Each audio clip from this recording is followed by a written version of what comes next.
what I'm going to do in the spirit of collaborative creativity is simply repeat many of the points that the three people before me have already made, but do them.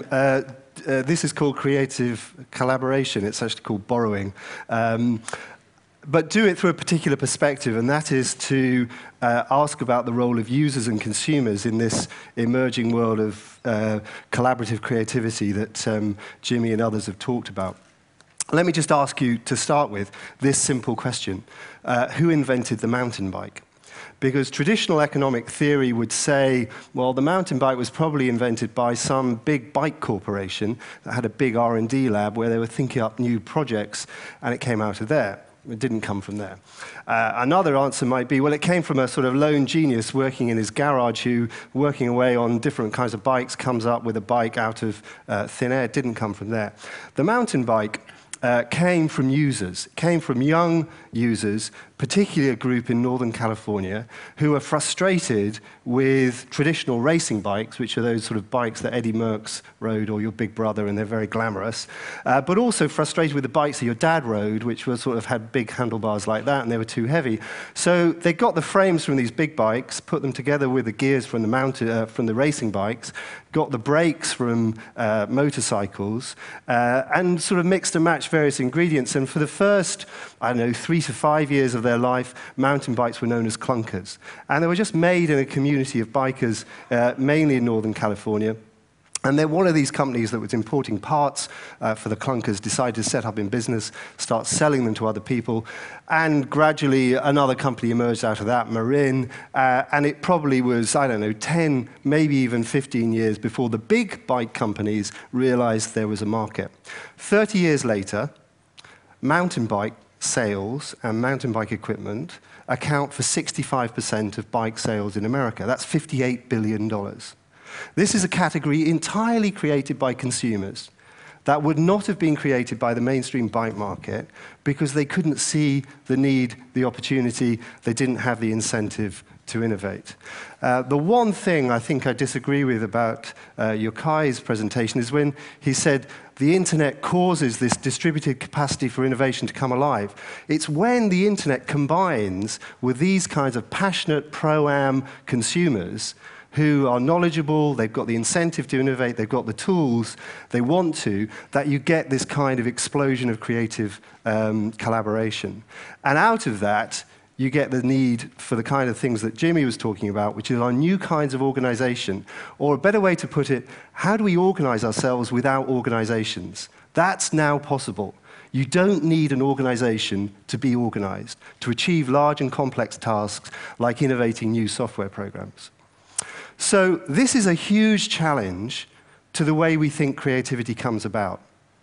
The traditional view, still enshrined in much of the way that we think about creativity in organizations, in government, is that creativity is about special people, wear baseball caps the wrong way around, come to conferences like this, in special places, elite universities, R&D labs in the forests, water, maybe special rooms in companies, painted funny colors, bean bags, maybe the odd football table, special people, special places, think up special ideas. Then you have a pipeline that takes the ideas down to the waiting consumers who are passive. They can say yes or no to the invention. That's the idea of creativity. What's the policy recommendation out of that if you're in government or you're running a large company? More special people, more special places. Build creative clusters in cities. Create more R&D parks, so on and so forth. Expand the pipeline down to the consumers. Well, this view, I think, is increasingly wrong. I think it's always been wrong, because I think always creativity has been highly collaborative, and it's probably been largely interactive. But it's increasingly wrong, and one of the reasons it's wrong is that the ideas are flowing back up the pipeline. The ideas are coming back from the consumers, and they're often ahead of the producers. Why is that? Well, one issue is that radical innovation, when you've got ideas that affect a large number of technologies or people, have a great deal of uncertainty attached to them. The payoffs to innovation are greatest where the uncertainty is highest. And when you get a radical innovation, it's often very uncertain how it can be applied. The whole history of telephony is a story of dealing with that uncertainty. The very first landline telephones, the inventors thought that they would be used for people to listen in to live performances from West End theatres. When the mobile telephone companies invented SMS, they had no idea what it was for. It was only when that technology got into the hands of teenage users that they invented the use. So the more radical the innovation, the more the uncertainty, the more you need innovation in use to work out what a technology is for. All of our patents, our entire approach to patents and invention is based on the idea that the inventor knows what the invention is for. We can say what it's for. More and more, the inventors of things will not be able to say that in advance. It will be worked out in use, in collaboration with users. We like to think that invention is a sort of moment of creation. There is a moment of birth when someone comes up with an idea. The truth is that most creativity is cumulative and collaborative. Like Wikipedia, it develops over a long period of time. The second reason why users are more and more important is that they are the source of big disruptive innovations. If you want to find the big new ideas, it's often difficult to find them in mainstream markets in big organizations. And just look inside large organizations and you'll see why that is so. So you're in a big corporation, you're obviously keen to go up the corporate ladder. Do you go into your board and say, look, I've got a fantastic idea for an embryonic product in a marginal market with consumers we've never dealt with before, and I'm not sure it's going to have a big payoff, but it could be really, really big in future. No, what you do is you go and you say, I've got a fantastic idea for an incremental innovation to an existing product. We sell through existing channels to existing users, and I can guarantee you get this much return out of it over the next 3 years. Big corporations have an inbuilt tendency to reinforce past success. They've got so much sunk in it that it's very difficult for them to spot emerging new markets. Emerging new markets, then, are the breeding grounds for passionate users.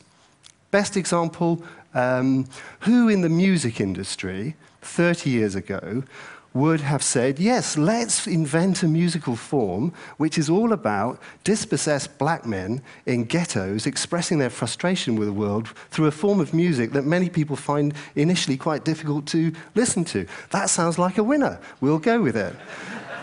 So what happens? Rap music is created by the users. They do it on their own tapes with their own recording equipment. They distribute it themselves. 30 years later, rap music is the dominant musical form of popular culture. Would never have come from the big companies. Had to start, this is the third point, with these Pro-Ams. This is the phrase that I've used in some stuff which I've done with a think tank in London called Demos, where we've been looking at these people who are amateurs, i.e. they do it for the love of it, but they want to do it to very high standards.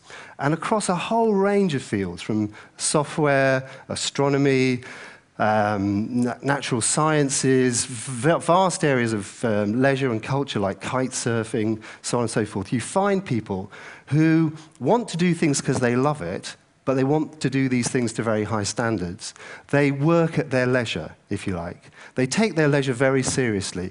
They acquire skills, they invest time, they use technology that's getting cheaper. It's not just the internet, cameras, design technology, leisure technology, surfboards, so on and so forth. Largely through globalization, a lot of this equipment has got a lot cheaper.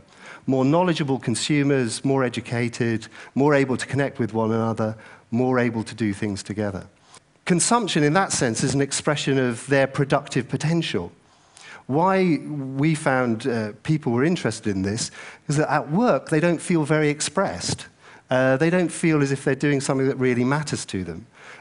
So they pick up these kinds of activities.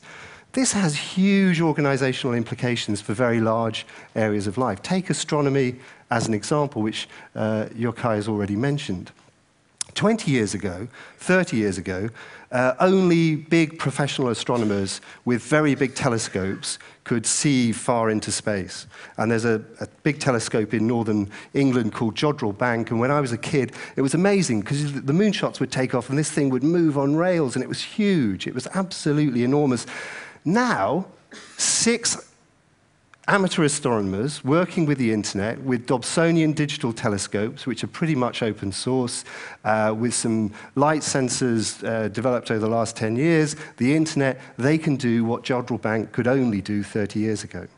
So here in astronomy, you have this vast explosion of new productive resources. The users can be producers. What does this mean then for our organizational landscape? Well, just imagine a world for the moment divided into 2 camps. Over here, you've got the old traditional corporate model. Special people, special places, patent it, push it down the pipeline to largely waiting passive consumers. Over here, let's imagine we've got Wikipedia, Linux, and beyond open source. This is open, this is closed. This is new, this is traditional. Well, the first thing you can say, I think with certainty, is what Yochai has said already, is there is a great big struggle between these 2 organizational forms. These people over there will do everything they can to stop these kinds of organizations succeeding, because they're threatened by them. And so the debates about copyright, digital rights, so on and so forth, these are all about trying to stifle, in my view, these kinds of organizations. What we're seeing is a complete corruption of the idea of patents and copyright, meant to be a way to incentivize innovation, meant to be a way to orchestrate the dissemination of knowledge. They are increasingly being used by large companies to create thickets of patents to prevent innovation taking place. Let me just give you 2 examples. The first is, imagine yourself going to a venture capitalist and saying, I've got a fantastic idea. I've invented this brilliant new program that is much, much better than Microsoft Outlook. Which venture capitalist in their right mind is going to give you any money to set up a venture competing with Microsoft Outlook? No one. That is why the competition with Microsoft is bound to come, will only come, from an open source kind of project. So there is a huge competitive argument about sustaining the capacity for open source and consumer-driven innovation, because it's one of the greatest competitive levers against monopoly. There'll be huge professional arguments as well. Because the professionals over here in these closed organizations, they might be academics, they might be programmers, they might be doctors, they might be journalists, my former profession, say, no, you can't trust these people over here. When I started in journalism, Financial Times, 20 years ago, it was very, very exciting to see someone reading the newspaper, and you'd kind of look over their shoulder on the tube to see if they were reading your article. Usually they were reading the share prices, and the bit of the paper with your article on was on the floor or something like that. And, for heaven's sake, what are they doing? They're not reading my brilliant article. And we allowed users, readers, 2 places where they could contribute to the paper. The letters page, where they could write a letter in, and we would condescend to them, cut it in half, and print it 3 days later. Or the op-ed page, where if they knew the editor had been to school with him, slept with his wife, they could write an article for the op-ed page. Those were the 2 places. Shock horror, now the readers want to be writers and publishers. That's not their role. They're supposed to read what we write. But they don't want to be journalists. The journalists think that the bloggers want to be journalists. They don't want to be journalists. They just want to have a voice. They want to, as Jimmy said, they want to have a dialogue, a conversation. They want to be part of that flow of information. What's happening there is that the whole domain of creativity is expanding. So there's going to be a tremendous struggle. But also, there's going to be tremendous movement from the open to the closed. What you'll see, I think, is 2 things that are critical. And these, I think, are 2 challenges for the open movement. The first is, can we really survive on volunteers? If this is so critical, do we not need it funded, organized, supported in much more structured ways? I think the idea of creating the Red Cross for information and knowledge is a fantastic idea. But can we really organize that just on volunteers? What kind of changes do we need in public policy and funding to make that possible? What's the role of the BBC, for instance, in that world? What should be the role of public policy? And finally, what I think you will see is the intelligent, closed organizations moving increasingly in the open direction. So it's not going to be a contest between two camps, but in between them, you'll find all sorts of interesting places that people will occupy. New organizational models coming about, mixing closed and open in tricky ways. It won't be so clear-cut. It won't be Microsoft versus Linux. There'll be all sorts of things in between. And those organizational models, it turns out, are incredibly powerful. And the people who can understand them will be very, very successful. Let me just give you one final example of what that means. I was in Shanghai in an office block built on what was a rice paddy 5 years ago, one of the 2,500 skyscrapers they've built in Shanghai in the last 10 years. And I was having dinner with this guy called Timothy Chan. Timothy Chan set up an internet business in 2000, didn't go into the internet, kept his money, decided to go into computer games. He runs a company called Shanda, which is the largest computer games company in China. 9,000 servers all over China, has 250 million subscribers. At any one time, there are 4 million people playing one of his games. How many people does he employ to service that population? 500 people. Well, how can he service 250 million people from 500 employees? Because basically, he doesn't service them. He gives them a platform, he gives them some rules, he gives them the tools, and then he kind of orchestrates the conversation, he orchestrates the action. But actually, a lot of the content is created by the users themselves. And it creates a kind of stickiness between the community and the company, which is really, really powerful. Best measure of that is you go into one of his games, you create a character that you develop in the course of the game. If, for some reason, your credit card bounces or there's some other problem, you lose your character. You've got two options. One option, you can create a new character right from scratch, but with none of the history of your player. That costs about $100. Or you can get on a plane, fly to Shanghai, queue up outside Shanda's offices, cost probably $600, $700, and reclaim your character, get your history back. Every morning, there are 600 people queuing outside their offices to reclaim these characters. So this is about companies built on communities that provide communities with tools, resources, platforms in which they can share. He's not open source, but it's very, very powerful. So here is one of the challenges, I think, for people like me who do a lot of work with government. If you're a games company and you've got 1 million players in your game, you only need 1% of them to be co-developers, contributing ideas, and you've got a development workforce of 10,000 people.